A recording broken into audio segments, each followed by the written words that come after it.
Some girls are fair, some are jolly and fit, some have a well-bred air or a well-homed wit. Hi everyone, welcome back to How to Train Your Gavin. This is episode 3 of I Have to Like My Friend's Favourite Books or I Unsubscribe from Their Channel series. I do have episodes 1 and 2 linked down in the description box if you have missed them. Now you don't have to watch them in order, but there is a running leaderboard of how I am ranking all of the books that I've been reading for my friends. So a little bit of context about what the series is if this is your first episode. Essentially I have a bag filled with names of my booktube friends and I pull out 4 names at random so that I can use them as my next episode's victims. For each of the 4 friends that I pick for the episode, I pick a book that they have loved in the hopes that I will also love it. So it might not be their all-time favourite book, but I do pick a book that I feel I'm most likely going to enjoy so that I don't have to unsubscribe from my friends, because the books I'm rating are out of 10 and if that book gets below a 5 then I unsubscribe from my friend.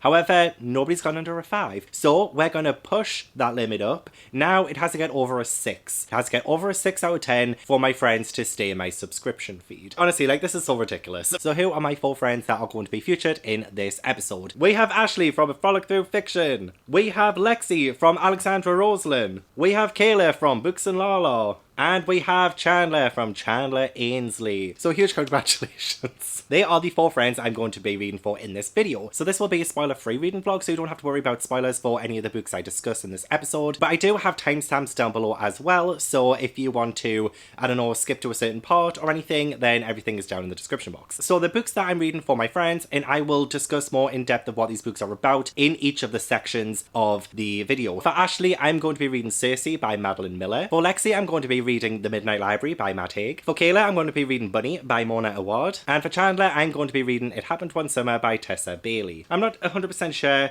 what order I should read these books, but I might actually do a poll on Instagram. I love doing polls on Instagram. It's one of my favourite things. And yeah, you know what? I think that's what I'm going to do. Other babies come to see me. Hello. Dear little girl, you are terribly blessed. That it's your heart of gold I love the best, and that will be your crowning glory. Also, I have a drink. This is alcoholic. This is pink gin and strawberry lemonade. Actually really, really nice. And this is only the 2nd episode where I've been drinking in, okay? I didn't drink in the 1st episode. So I'm going to do this Instagram poll and then I will come back to you to let you know what I'm going to be reading first. This is what the leaderboard looks like at the minute from the previous 2 episodes. I will be combining the 4 scores from this episode into that leaderboard too, so stick around if you want to see how the leaderboard progresses, if anybody gets below a 6 rating, and if they have to be unsubscribed from. So I'm going to take the story, probably wait about an hour before I pick which book to read first, and I will get back to you with that.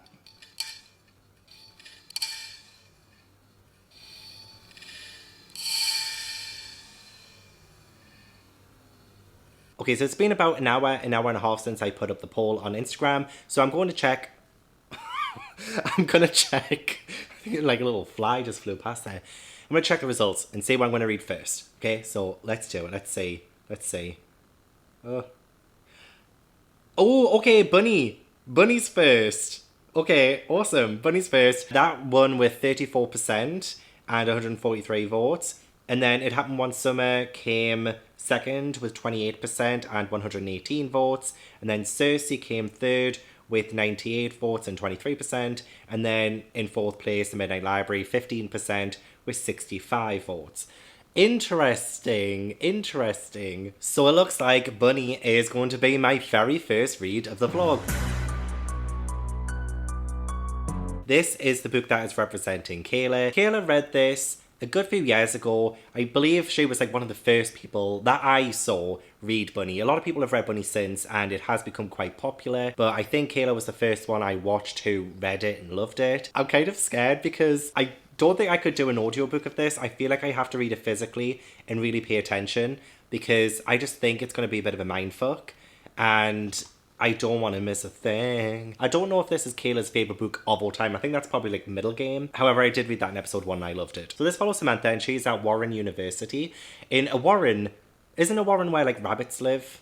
I already see like some like bunny connections. I might be totally wrong on that. But yeah, Samantha is an outsider in her highly selective MFA program. And I think that's like a writer's kind of program. And apparently she is repelled or repulsed by the other people, like the clique in that program. It says here they are a clique of unbearably twee rich girls who call each other bunny. What does twee mean? Unbearably twee rich girls. I've never heard that word before. I'm already confused by the summary on the back. So the bunnies end up inviting Samantha to join them. And I think there's some kind of like horror stuff that goes on. It says it's a sharp satire with fairy tale horror. Bunny is a spellbinding trip of a novel from one of fiction's most original new voices. So do I know what I'm getting into? Not really. Not really. Now I would dive straight into this. However, in the past like hour, I realized I have 3 episodes of Only Murders in the Building to catch up on. 3. Not just 1, not 2, but 3 episodes of Only Murders in the Building to catch up on. I'm so excited. I love the show so much. Love it. And how did I let 3 episodes like slip by me? But I do really love binging episodes. I would rather watch 3 in a row than just one. Wait a week, watch another one. Wait. I used to do that way too much. Like 10 years ago. I used to do that with all of my favourite shows back in the day. But this is what streaming services are for, aren't they? So I'm going to get cracking with watching Only Murders in the Building, and then I will start Bunny. I will start it tonight, I promise. But Only Murders in the Building takes priority right now, I'm afraid. I've been feeling very inspired lately. Can you inspire me? Oh, yeah? Well, what are you working on? It's a surprise. Wait, I'm still watching Only Murders in the Building. Like, I've literally just started the first episode I need to watch. But I just, like, randomly went to a random page in Bunny, right? And I landed on page 80. And the first word I see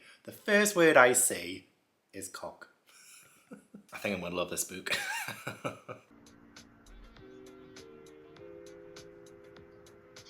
Hey, everyone. Don't know if you can hear the music.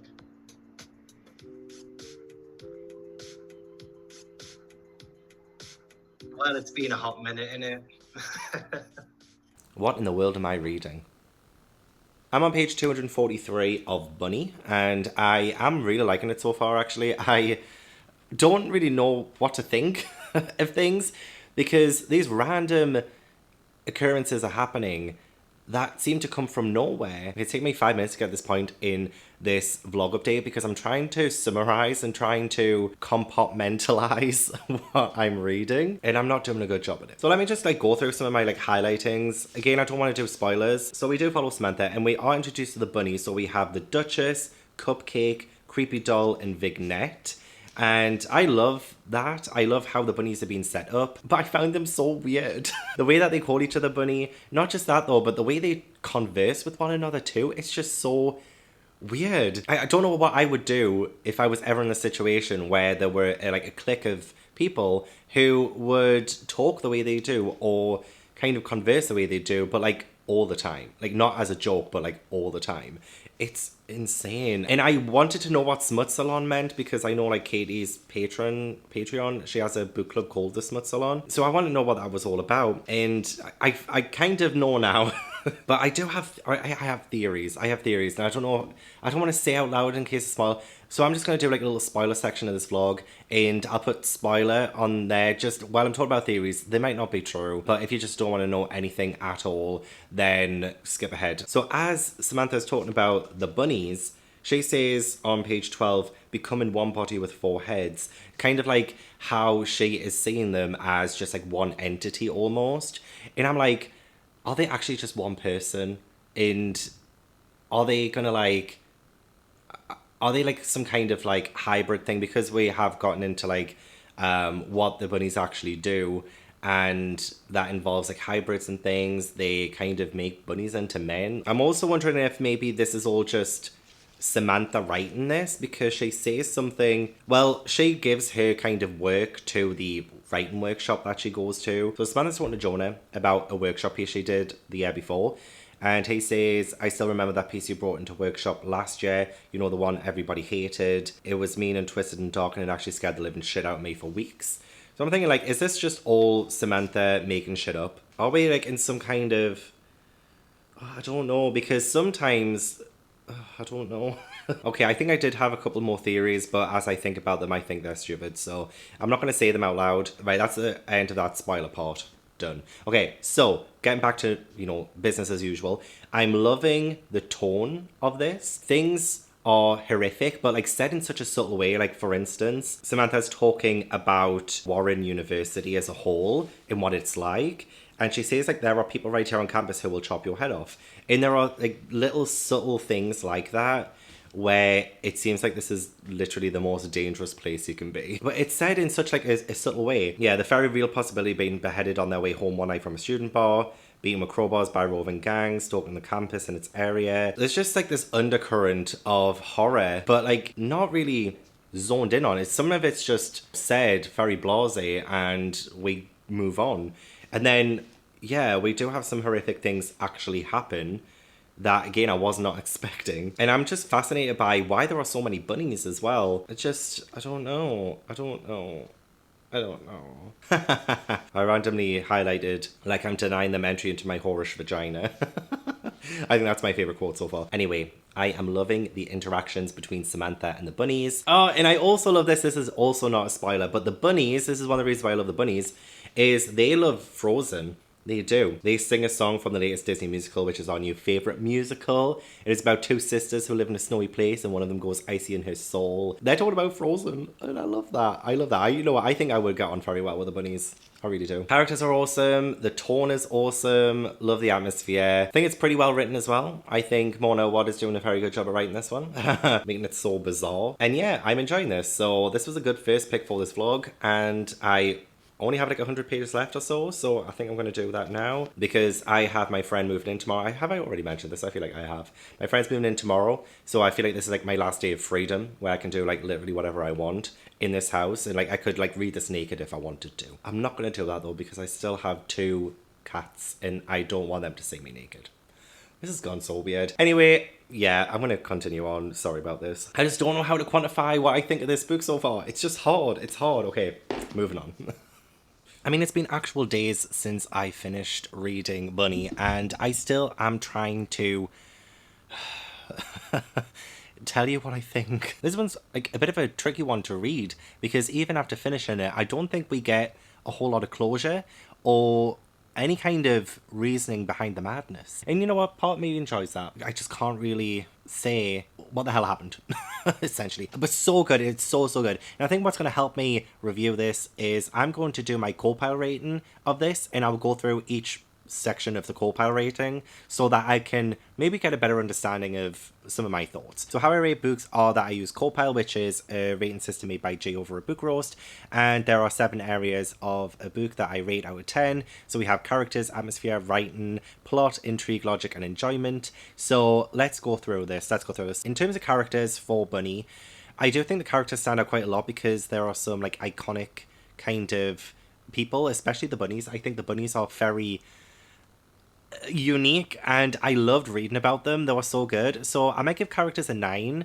The reason why it's not really a 10 is because I don't know, I don't think I have like any favorites really. I don't think a singular character stood out. I think the idea of the characters together, like all the bunnies together, is like a standout idea. Yeah, I'm gonna give that one a 9. Atmosphere, it's gonna be a 10 for atmosphere because, as I said before, talking about the campus and how every now and then there would be something a bit sinister just said so casually in the narrative that it just made it feel like quite a normal thing in this book. You know, we have some of the macabre and it's just normal, and that really took me by surprise and I enjoyed that aspect of it. So I think of atmosphere, it was gruesome at times, but it was really, really good. So I really enjoyed the atmosphere. Writing, it was very well written in my opinion, so I'm probably going to give that one a 9 too.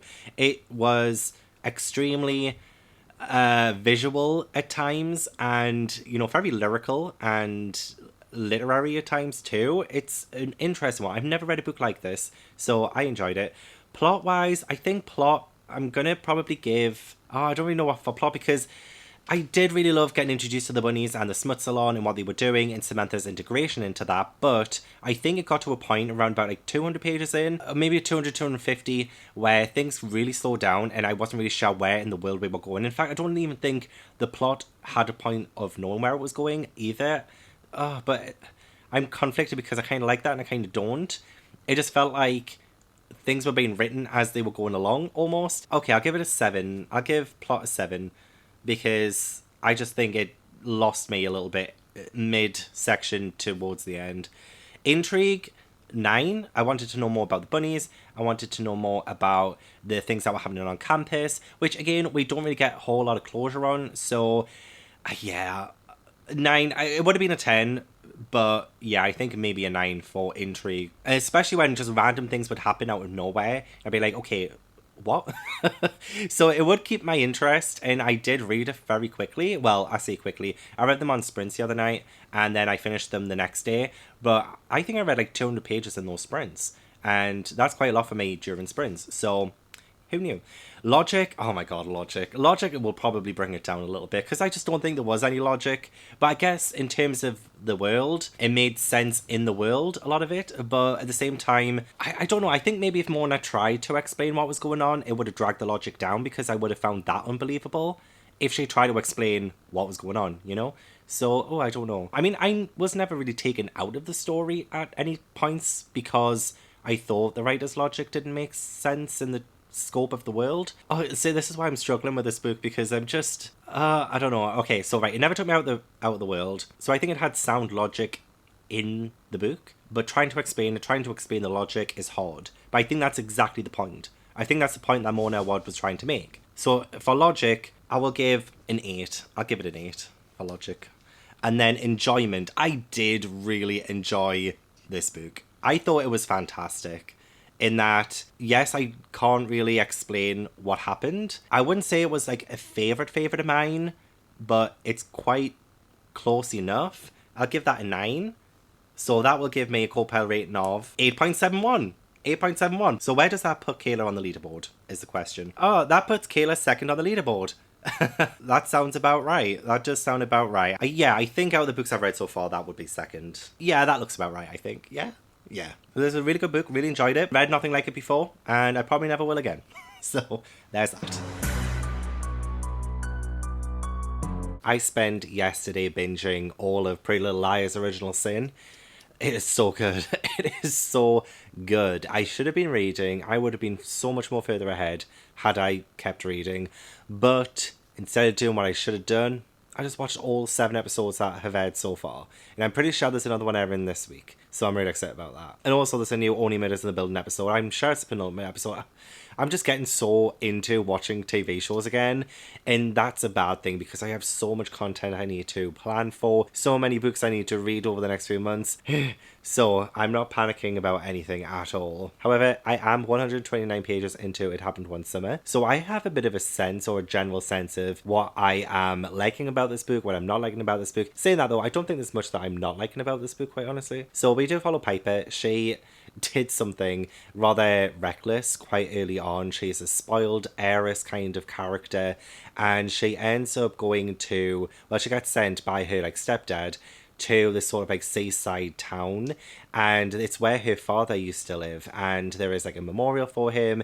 Like, she never really got to know him that much. He died a long time ago. What I like about this is that we have Piper, who is this like spoiled kind of character. She is in this new place, and she is kind of getting some kind of look into her like family roots, and she is developing more as a character as we're progressing, which I do like to say, because I wasn't sure. Yeah, she's not presented as very likable to begin with because of the way she is and the way she prioritizes like social media and likes and things like that to begin with. So she doesn't come across as quite human in a way. As the story's progressing, she is becoming more fully fleshed out, and I'm liking that. I do like Piper as a character so far, and the way she is progressing. I think this is going to be a huge character arc for her. Westport is where she goes to, and she meets Brendan there.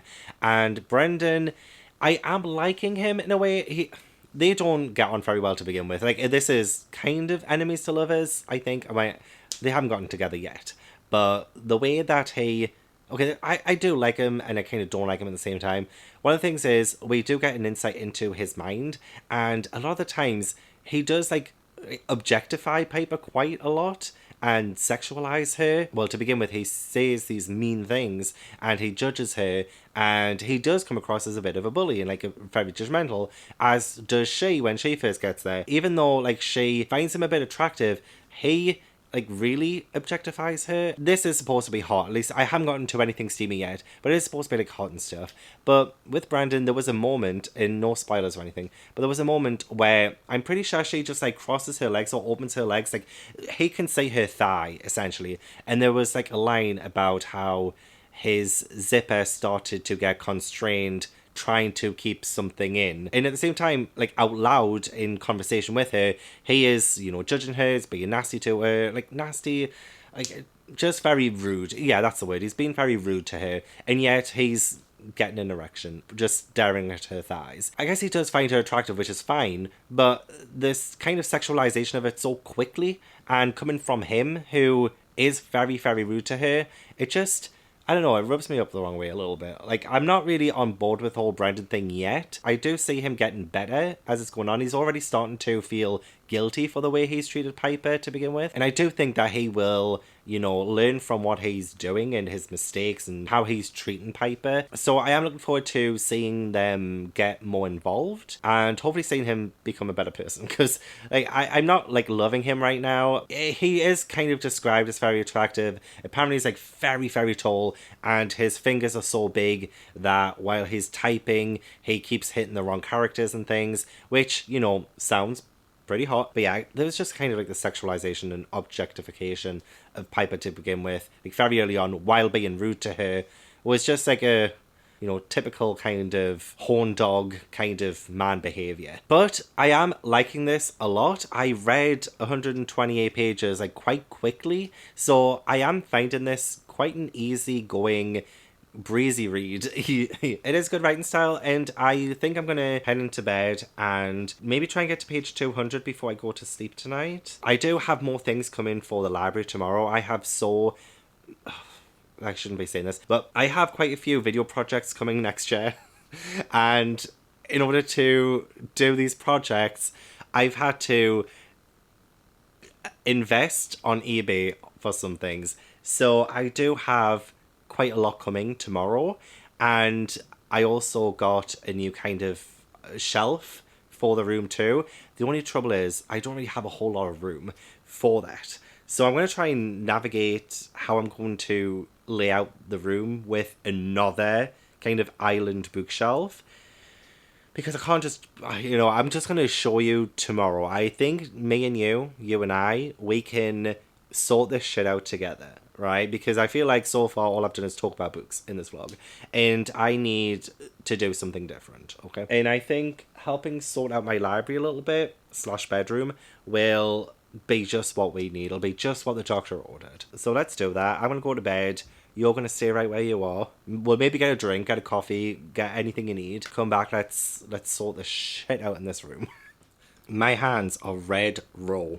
Red row. I've just helped my friend put up a bookshelf kind of thing, you know, what I use for my island. And I also have my own. You know how I said yesterday about how we're going to do this together? Kind of lied, because I put it up with my friend. But I do need to figure out where I'm going to put it, because I can't just put it there, right in the middle of the room. Oh, I should get out with a shot. Like, what am I going to do with it? What am I going to do with it? I've got, like, no other room. No other room, because there's my bed. There's my bed. There's the YA adult bookshelves. So let's have a look at it from this angle, because we have like the door there, and then this would be in the way. Like, I mean, I'd walk in. This is like the middle grade aisle, and then this is just, it's like a maze. It's like a fucking maze. How about I move that one against the wall? Like, and then just like move this one along, and then that way, this won't be in the middle of the room and won't be in the way. Just pop it along there, but like I have it standing up. How does that sound? Because I can't put it against the wall because I need both sides. I need the front and the back. And do I just put it on top of here? Do I have it like a big A? Well, nah, I feel like that would be just too much. It'll block the view of the middle grade shelf. So we've got a bit of a dilemma on our hands. Also, one of the main reasons why I wanted to do the bookshelf and get the bookshelf is because I have a whole pile of books that I mentioned that I got off eBay, which probably aren't going to come until tomorrow, so I won't be able to really like sort them out today, but I will keep you updated. I'll keep you updated. You know what else I want to keep you updated on? It happened one summer. There's been a couple of, well, I think probably like 3 now, really steamy sex scenes, and I do enjoy. I do enjoy the sex scenes. I do think the relationship has kind of gotten on a bit too fast, and it doesn't feel as natural to me that, like Brandon, for instance, he said something about when Piper said, oh, I'm just an airhead or something. And he's like, oh my God, she's probably been called an airhead so many times. Who said that to her? Who said that? And it's just like, you did. You pretty much called her an airhead. I mean, probably not in those words, but he has judged her, well, as soon as she got there. I don't know, like, he just cares way too much, way too quickly, if you ask me. Or maybe I'm just a cold-hearted bitch who doesn't like romance. No, I do love romance, I do. But it does feel a little bit fast. It feels a bit fast. But the steamy sex scenes so far have been, yeah, really, really good, actually. It's kind of raised my interest on this so far, and I'm liking that aspect of it. So can't wait to type back in. I think it's going to be really good. Oh, and I'm on page 229. So I only have this much left. I will sort out my bookshelf. I'll probably listen to more of the audiobook of this as I'm sorting out the bookshelf and moving things around. So I will get back to you. I will let you see how I sort it out, because I'm still wondering, like, what do I display? How do I display? You know, I'm just... It's going to be a process. So please join me for the ride. This audio sounds weird. It's because I am not using my actual proper microphone for this, because I'm going to be showing you everything.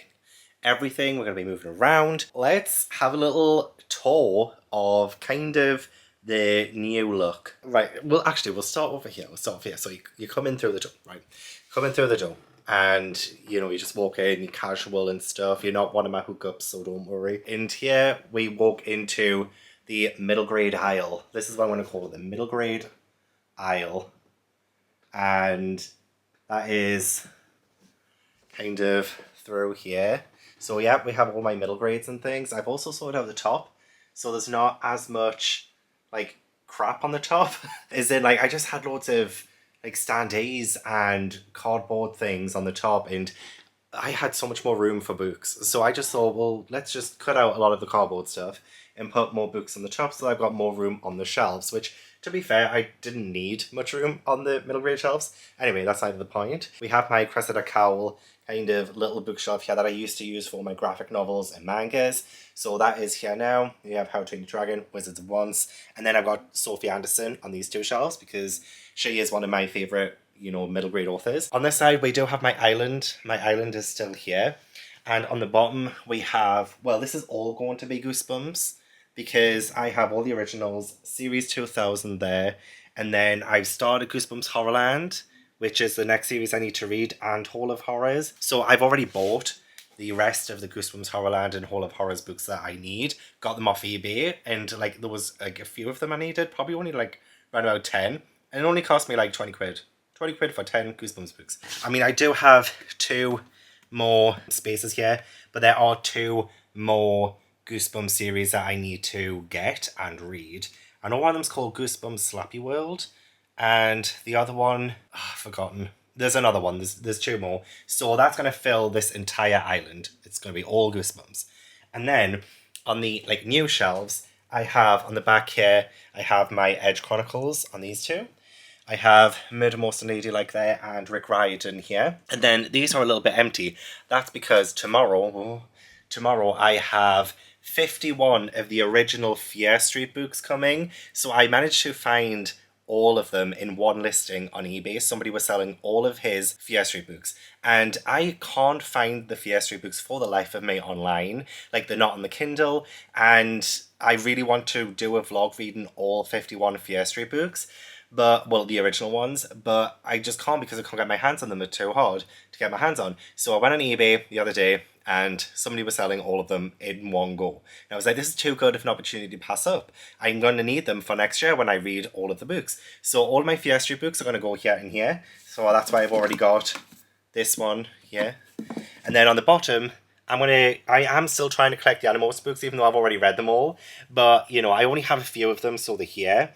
And then I do want to, you know, get them all, and they should fit on those 2. So let's have a look at the other side, because the other side, I think, is so much better. I've done such a good job on the other side. I have my Charmed Book of Shadows and things on the top there. And, you know, just some, like, little kind of witchy, knacky things. Then I have my Charmed books on the top 2 here. These are all my Charmed books. This is kind of like the nostalgia. This is the nostalgia shelves there. We have, you know, Kingdom Hearts. And then we have Ghost Whisperer, One Tree Hill, Sabrina. Then I moved my Pretty Little Liars books, so they're there. And then I also, because I'm also going to be doing a complete series, reading vlog of all the Gossip Girl books. So I also found all of these on eBay. And guess what? They were hella cheap. So I've got all of them. All of Gossip Girl, except one of them. There's one called Gossip Girl Psycho Killer, and it's a retelling, well, it's from the original author still, and it's like a retelling of the first Gossip Girl book if they were serial killers. So I have to try and get my hands on that one, but that one's a little bit harder to get hold of, so catch me trying to find that in the next few months. But I'm not going to be doing Gossip Girl until next year as well, so, you know, I just saw the opportunity of getting them. And then on the bottom here, I have my Disney Channel stuff. So I've got like High School Musical, Hannah Montana. I've also got New Adventures of Mary Kate and Ashley. I've got Cheetah Girls there and Alana. And then, you know, this was always kind of the normal other side of the island anyway, so I don't really need to show you all of them anyway. There we go. And then, of course, I still have my young adult and adult books over here and my classics over here. Which I did do some moving around of these as well. I have shifted things around. So I feel like I already need to do a new bookshelf tour. I did one at the start of the year, but I feel like I need to do a new one. But I'm just so happy with how it looks. I've got my bed there. Like, this is literally my bedroom. This is my bedroom. And I'm just so happy with the way it's like turned out. It's so cute. I think, anyway, it's just so cute. Oh, and also I do still have over here as well graphic novels, mangas, Heartstopper, Alice Oseman stuff there. So yeah, I can't remember if I showed you that in a previous video or not, like a vlog, but I do have all of them because they were in this black shelf. Now they're on here and it's so much better. I'm out of breath and I need to tell you what I thought of It Happened One Summer because I finished it. I have finished it. So I did really enjoy reading this and I do want the drama. I do. I want me to, you know, unsubscribe to someone. I really do. You know, just to keep you guys entertained. But I seem to have friends who actually have really good read tastes, okay? But I really enjoyed this. I thought it was very easy to read. I did fall into the story, and saying that though, I wouldn't say by the end of it, the plot was amazing, because I genuinely would have loved, if there was more time spent with Piper as a spoiled kind of heiress type of character. I feel like, and I don't think this is going to spoil it for anyone if you haven't read this yet, but I do feel like the character change is very quick and a bit too quick. And same with Brandon. I feel like they just fall in love far too quickly. I really do. But I will say though, the steaminess of this was so good. Like, the sex scenes were great. I really enjoyed them. I thought they were great. And I read the Mindfuck series a few weeks back, and the steaminess of that was absolutely diabolical. I just ate this up. I really did, because I was really looking forward to reading something that would essentially make me as wet as that ocean. But I did like where the story went. I liked how we ended the story as well. Sometimes romances can have a bit of a hard time with me for endings because I hate epilogues. This one does have an epilogue, but it didn't make me angry. So I call that a win. I really do. I call that a win. And I liked some of the side characters as well. I liked Piper's sister, and I liked their relationship. And yeah, I do really wish that we'd got more of a slow burn. It felt way too fast. But you know what? It's great to read this because I do realise that I do enjoy slow burns more. I find them more believable than an instant romance kind of thing. So let's rate it on Copilot. Let's see what we get. So for characters, I'm going to give it a 7 because I just think that, I mean, as much as I like Piper and Brandon, I thought we got to a certain point where Brandon stopped being an actual three-dimensional character and became just a love interest, you know? So I didn't like the fact that he stopped being interesting the moment he sort of fell in love with Piper. Atmosphere, I like the kind of small town seaside kind of setting, so I'm going to give that one an 8. I think it was done pretty well. Writing, I've got no problem with the writing at all. I thought it was really well written, really engaging, so I'm going to give, I gave Bunny a 9 for writing. And I think Mona Awad was technically a better writer. Oh man. I mean, to be fair though, they're two totally different books, so I can give them the same rating for writing because I thought they were still both like really well written. So I'll give it a 9. I don't care. Plot, it's hard though. It's hard because I feel like the plot kind of is the romance, but outside of that, there is the whole, Piper going to this village and learning the life lessons that she should have learned a long time ago. Oh, it started off really well, but I do think the plot kind of went a bit wayward. So I'll give that a 7. Intrigue, 7. I mean, there were points when, you know, Brandon is a sailor, so like he would have to go out to sea. And there were some times when I thought, is like a really big accident going to happen? And something exciting does happen kind of partway through the book.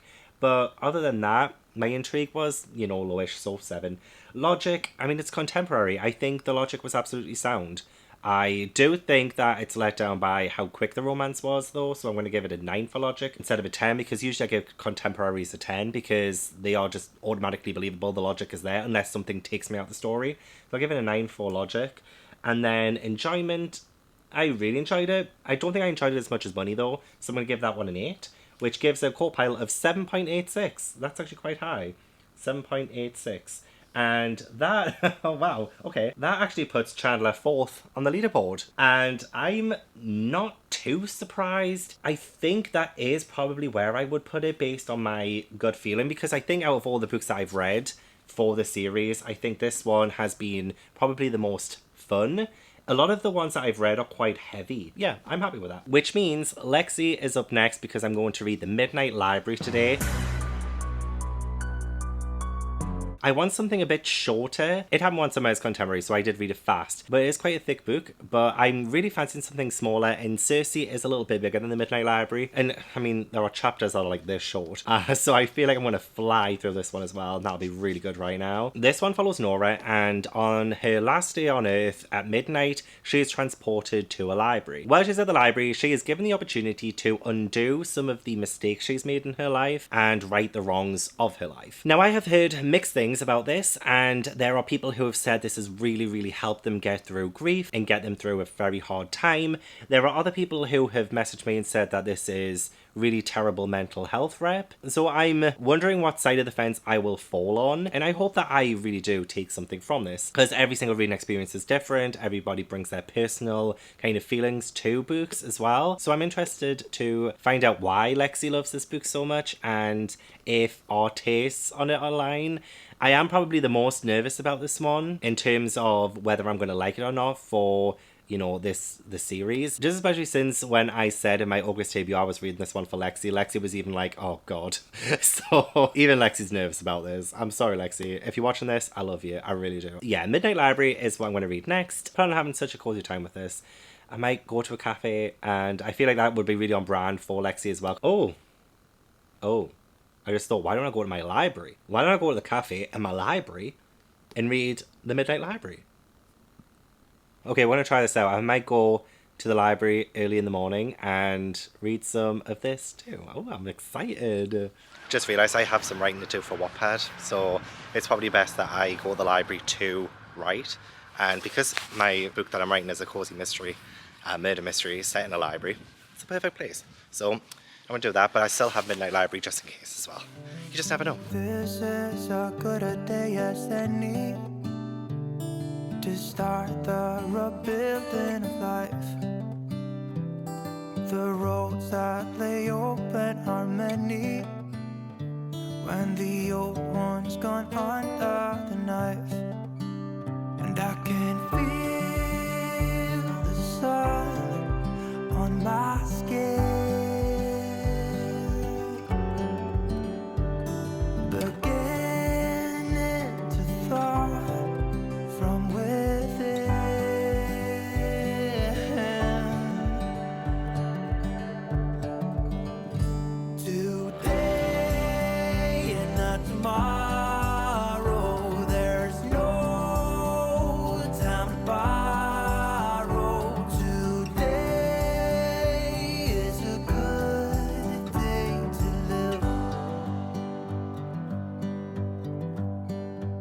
big parcel came today, and it is all of the original Fear Street books. Wow. Look at them all. There's just so many of them. I cannot wait to read these eventually. And now this is my Fear Street shelf. Oh gosh, I want to end up wanting to read them like ASAP. Like, how am I supposed to wait for this vlog? I'm all caught up with Pretty Little Liars Original Sin. Gutted that there are no more episodes after this, unless it gets renewed. Hopefully it does. So I'm just having some more gin, quite honestly. It's been a good day. It's been a very good day. I got lots of writing done. Well, I got a chapter done. And I started reading The Midnight Library. And, oh no, I've gotten gin all over the book. And I caught up with my shows. Although I still have the last episode of Only Murders in the Building to watch. Episode 9. And then episode 10 is next week. So I might wait until next week to watch episodes 9 and 10. So I can watch both together, you know. And I've just got my new housemate to start watching the show as well. So we binged all of season 1, which I ended up watching with him. And he started season 2. So hopefully he catches up before next week. So we can watch episodes 9 and 10 together. So what you here for? You're here for my thoughts on The Midnight Library. I am like 100 pages in, 90 pages in even. And so far, it is good. So far, it's pretty good. Nora is okay as a character. I feel like she is being led by the plot of this, rather than me seeing any kind of like really defining personality in her. She's going through a lot, and by a lot, I mean, well, we start off the book with her, seeing her dead cat's body. So that was quite tough and sad, and especially since the person who tells Nora of the cat being dead, he is called Ash, and me having a cat called Ash, and Nora being told by someone called Ash that her cat is dead is a little bit strange. I mean, this isn't... Oh, hang on. It doesn't really tell you on the back. Okay. I'm not going to say how Nora ends up having her last day on Earth, because, you know, I've already said it's her last day on Earth. So, yeah, we're going through her, like, past choices. But what I find really cool about this is that this library, there is a librarian, and she is... Well, Nora is asking questions about, like, what if I stayed with my ex? Like, what if I kept my cat as an indoor cat? And things like that, you know. She's asking these questions, and then she kind of transports into a life that she never led, but that could have been a possibility. It's already feeling very moralistic so far. I definitely see the messages that this book is trying to convey, and I do like it. I like what it's doing.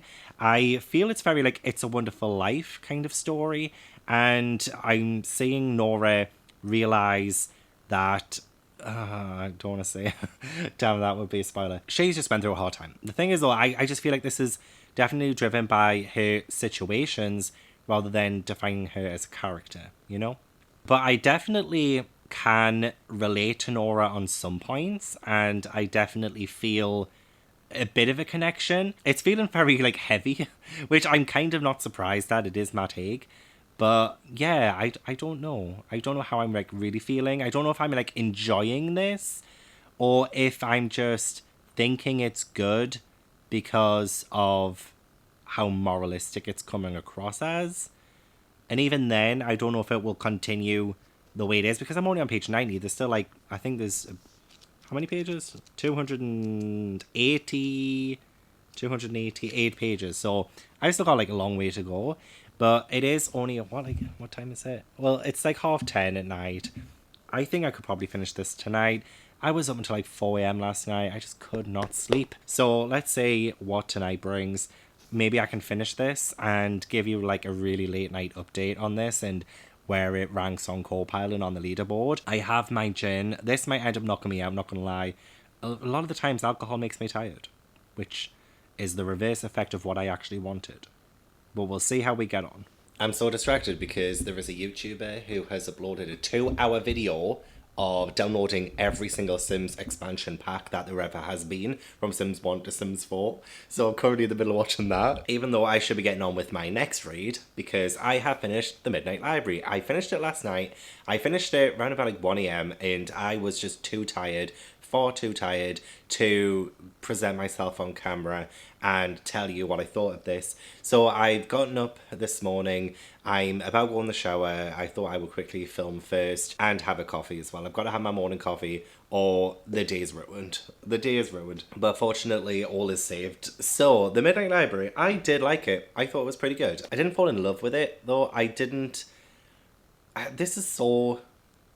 I don't know if this is like weird to say, because I think it's just like the whole point or the whole sense of the story is that we have Nora who is kind of going through different like versions of her life to see if things got better or if she like thinks that that was a better thing for her. And so like each time she went into a different book, a different part of her life, and like this kind of multiverse thing, then that plot would be kind of like redundant. But like, at the same time, I don't think the plot was really something that was an important focus in this. I think just the important focus of it was Nora, the character, and how she grows and how she deals with her mental health, how she processes life and the lessons that she has to learn. It did get very... Is it didactic? Is that the right word? Let me just check. Where's my phone? I need to have a look. I need to see if that's the right word, because it just came into my head and I'm thinking, that doesn't sound right. Didactic? Didactic. Intended to teach, particularly in having moral instruction as an ulterior motive. Okay, yeah, that's what I mean. This felt very didactic by the end of it. A little bit more on the nose than I would have thought, because I thought maybe it would be a lot more subtle the way that Matt Haig would present these life lessons, but it's like kind of spelled out for you exactly what the lessons are, and you have different characters even telling Nora these important, you know, like kind of inspirational quotes. Like, I feel like you get loads of quotes from this. Some parts of it felt a little disingenuous because of that. So even though it's like super important, and I think it tackles kind of like life and death like pretty well, and I thought the writing was really, really good, I just think it was maybe a little bit too on the nose sometimes, and it wasn't as metaphorical or lyrical as I kind of wanted it to be. Saying that though, let's go through Copile, see if it gets above a 6. Needs to get above a 6. So in terms of characters, I think Nora herself is absolutely fine, and it was good to follow her and see her develop. But I think outside of Nora, like, the librarian was interesting. I'll give it a 7. I think it mainly because of Nora, but I think the rest of them kind of just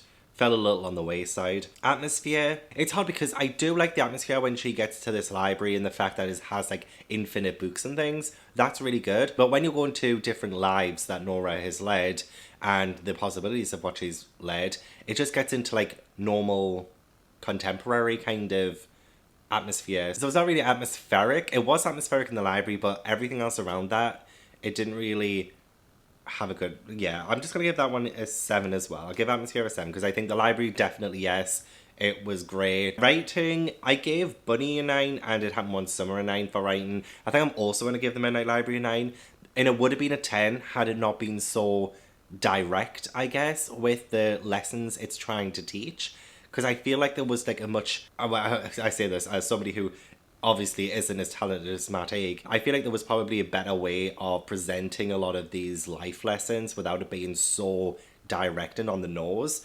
You know, just so it's not as... It just felt like I was being spoon-fed what I was supposed to take from this book, rather than me coming to my own conclusions on it, if you know what I mean. Plot. Okay, so I did like the plot to begin with. I did find going to these different lives a little bit repetitive, especially since, I mean, it was interesting though. It was interesting because every single life Nora went into, she didn't retain the memories of that person she has become in that world. So she has no idea what's going on. And I like that. I did like that. But it did get a little bit repetitive at a certain point. So plot, I'm going to also give a 7. Intrigue. I was intrigued to begin with again, and then I got less intrigued as it went on. I don't think it kept my interest all the way through. So I'm going to give Intrigue a 6. Logic. I mean... It's a library with infinite books and Nora can go to anything. But that obviously made sense the way Matt Haig wrote it. I thought it was... Like, that in itself is quite a beautiful idea and quite a beautiful concept. So there's, like, no problem with, like, logic in that. There's no holes in the logic of that being a plot point in this world. I think Matt Haig did a really good job at incorporating the library aspect of it. So, like, the logic was pretty much fine. So I would probably say it was, like, roundabout an 8 on gut feeling alone. And then enjoyment. It's definitely not my favourite book so far in this vlog. It is good. It is good. It's very good. I would say an overall enjoyment. I haven't done a 0.5 yet, so I'm going to say like 6.5. 6.5 for enjoyment, which gives me a co-pile of 7.21. And that puts Lexi 9th on the leaderboard, and it's well above a 6 still. It is still above a 6, so Lexi is safe. And I know Lexi was so worried about the rating of this one, but no, 7.21 is a fantastic co-pile rating. And yeah, there was nothing to worry about, really. Nothing to worry about. I'm glad I read it, though. I'm glad I read it, because this was pretty hyped. I think last year. I don't know when this came out. I think it was last year. So I was pretty hyped when it first came out. And I know it is very important to some people and not as important to other people. But for me, I liked my time reading this. And I think given to the right people, it could be very helpful. So yeah, I liked it. I did. Look what I've done. And I feel like Ashley would approve. The classics. I got Fake Ivy. And I put them on the classic shelves, but not only that, hang on, actually look at it from a far away angle as well. It looks so good. It looks so good. Right, but also, not just there, also this. I put it on my new shelves as well, and along there too. So it looks like the garden that's on here is like overgrown. Like, doesn't that look so good? I mean, if you ask me, it looks really good. But also like on this side, so it continues over. Don't know if you'll be able to see it very well. Yeah. So I think it looks mint. So I am 103 pages into Circe, and like the 3 books before this, I am liking this. I am liking this. I'm liking this a lot. Well, I should let you guys know what this is about. So this has Greek mythology in it, and I'm not gonna lie, I'm kind of a basic bitch when it comes to Greek mythology. I don't know a whole lot about it, but what I'm liking about this is that it's kind of holding my hand to begin with on some Greek mythology aspects. So we had something like how Zeus was born, and I might be a dumb bitch, but I actually had no idea how Zeus was born or anything like that. So it was really interesting to find out. We to follow Circe. She is, well, I felt so bad for her because in her family, she isn't really, I mean, she is pretty. She is pretty, but like she is kind of looked down upon, and I felt so bad for her to begin with. Like it kind of makes her more relatable, especially since she is quite powerful. You know, it's hard to relate sometimes to Greek gods and goddesses, but I can relate to Circe. She is, you know, just like a normal person, essentially. Like that's how she's like coming across as, and I feel so bad for all the way she's kind of treated at the start of this. But she is banished, and the story's been like really, really good. So yeah, I was kind of thinking, oh, maybe this isn't going to be too much about like plot, or it's not going to have too much plot. But so far the plot has been quite good. Yeah, I've been enjoying it. Been enjoying looking at different kind of gods as well. There was a whole part with like Prometheus, and you know, I don't know a whole lot about the Greek gods and goddesses, but I do kind of find a lot of names familiar, and some things are explained, and I'm enjoying that. I am, because I need all the help I can get. Writing style is gorgeous so far as well. I think this might be the best written book I've read so far for this vlog. It's just beautiful. It's so beautiful, but also engrossing. It's not too boring either, because I was worried that if it was going to be too gorgeously written, that it will be overly descriptive and I will find it boring. But the complete opposite has happened. I'm liking the story so far, and I think this is going to be like another one that I'm going to end up liking. I really do. So the question is, at this point, where will it end up on the leaderboard? Because now I'm kind of interested how the leaderboard's going to rank after this. And it's funny as well, because Ashley said when I revealed that she was on this round of I have to like my friend's favourite books or I unsubscribe from their channel series, she said, well, why don't I do an Uno reversal card and unsubscribe to you instead? And I was like, well played. Well played. But I feel like I could get this book finished today, and I'll let you guys know ASAP. Will this book derail? Will it get under a 6 out of 10 for co-pile? That is something that I am very eager to know myself. Look at them. Babies. Oh, I love yous. Oh, I do. I love you so much. I'm sorry for disturbing you. I finished. Feel bad because I'm covering the cats. Again, I really enjoyed this. I need my friends to have terrible favourite books. I really do. It's making this series so boring. It's much later in the day. I've just finished this, and I found myself reading this very quickly, even though the chapters are so long. The chapters are so long, so I try not to focus too much on that, but the chapters are so long. I love the mentions of other Greek gods and heroes and things. It felt like Madeline Miller has her own kind of Avengers multiverse, and it's so great hearing the connections between characters, which obviously I feel like I would already know about if I was more versed with Greek mythology. Honestly, I'm not the best person to review something like this, so I'm trying to not let my lack of knowledge on Greek mythology affect my rating whatsoever. In fact, it probably enhances it for me, because I feel like Madeline Miller was able to breathe life into just names that I know of. Like, I don't really see like say Athena or kind of Prometheus or Odysseus or anyone like that as actual people. I just say them as names almost. But I felt like Madeline Miller really breathed life into them. And I really enjoyed seeing how she went around making them so, you know, real. And I do really like Circe as a character. I felt she was very driven, very powerful. And the Song of Achilles broke me, but I feel like Circe healed me. I feel like Circe healed me. It had quite a beautiful ending, and I wasn't really sure where the plot was going for half of it, but some of it did come full circle. We had things happen at the start that get rectified by the end, things like that. Try not to spoil anything, although I feel again like if you know Greek mythology you might know what happens. Whereas, you know, when I read the Song of Achilles I knew what was going to happen because, you know, that is quite a famous story. As Circe is as well. I'm sounding like an idiot. I want to shut up. So I'm going to do my core rating for this and see where it ranks on the leaderboard. It would help if I had the window open, wouldn't it? Circe. Right, so in terms of characters, how would I rank it compared to the previous 3 books as well? As I mentioned, I did think Madeline Miller gave such a great life to well-known myths. So I'm going to give characters an 8. I think characters was done pretty well. And as I mentioned as well, I really sympathise with Circe and I could find some sort of relatability in her, even though she is an all-powerful being, essentially. Atmosphere, the writing was gorgeous, and I would say the atmosphere, there was probably a lot more dialogue than anything else, so maybe the atmosphere didn't really feel the way I was imagining it. Atmosphere, I would probably give an 8. Writing, I thought it was definitely the best written book that I read in this vlog. Technically the best written, and I gave the previous books 9 out of 10 for writing. I feel like I might have to give Madeline Miller a 10. A 10 out of 10 on the writing, I think. Plot, it doesn't exactly meander, but I definitely found I was questioning what the plot actually was as I was like halfway through it, and I wasn't really sure. So I didn't think for plot it was wholly sound, I guess. And I've given all the previous books a 7 for plot.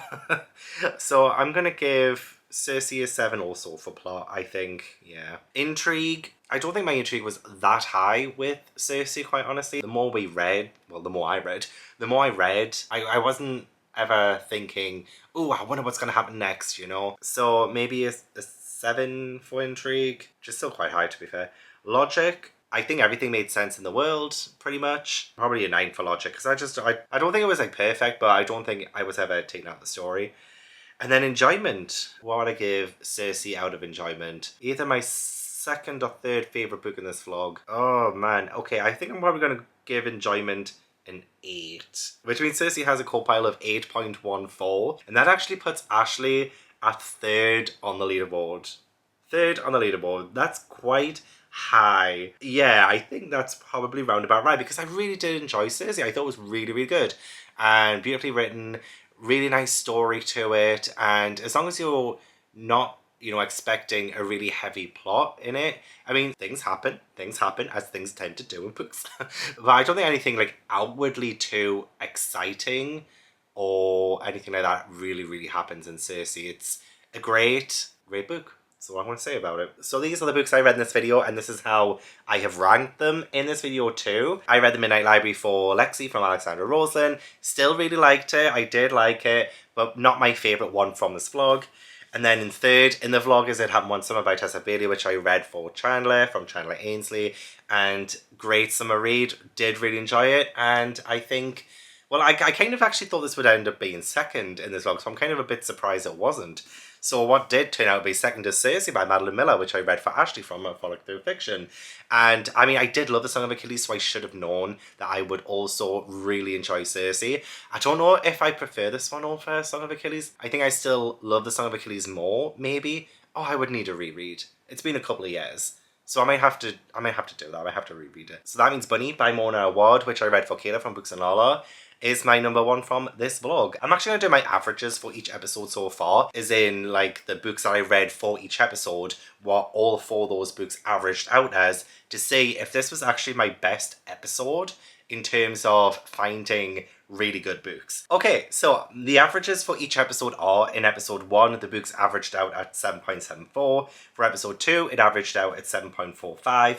And in this episode, the books have averaged in total 7.98. Episode 3 was the best so far. Episode 1 was 2nd, and then episode 2 is currently at the bottom right now in terms of finding my new kind of favourite books, or at least how I've rated the books that I read for each of my friends. So yeah, episode 3 did the best so far, which I'm actually not surprised at after reading some really great books in this. I think, yeah, I've got some contenders for being in my favourite books of the year so far, so that's awesome. And that's another episode of I Have to Like My Friends' Favourite Books Out and Subscribe on their channel series done. So thank you so much for watching, I really do appreciate it. Don't forget to give this video a like if you enjoyed it, and subscribe if you haven't already. Don't forget to leave all the comments down below, let me know your thoughts on any of these books, if I should try any of your favourite booktubers in an upcoming video, and just chat to me down below, just say anything.